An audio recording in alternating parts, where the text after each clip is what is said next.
एक खातून मेरे पास आई, कुछ उनके साथ बड़ी ज्यादतियां हो गई थी और वो दिल में नफरत लिए बैठी थी, और जिसके लिए नफरत लिए बैठी थी वो फौत हो चुका था। तो जब मेरे पास आई, उन्होंने गिले शिकवे किए, तो मैंने कहा कि हजरत वासिफ अली वासिफ रहमतुल्लाह अलैह इरशाद फरमाते हैं कि अगर अल्लाह क़यामत के दिन तुमसे पूछे कि पहले किसको जन्नत में भेजो, तो तुमने उसका नाम लेना है जिसको तुमने जहन्नुम में भेजना।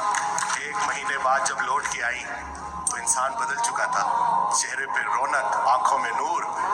तो मुझे कहती हैं कि डॉक्टर वसीम, जब मैं यहाँ से उठ के गई, पहले तो मैं घर की तरफ जा रही थी, मुझे आपकी बात हजम नहीं हुई, लेकिन फिर मैंने गाड़ी मोड़ी और मैं कब्रिस्तान चली गई, और मैं उसकी कब्र के सामने खड़े होकर मैंने कहा कि जो तूने मेरे साथ किया माफ़ी के काबिल नहीं है, लेकिन जा, तुझे अल्लाह की रज़ा के लिए माफ़ करती हूँ।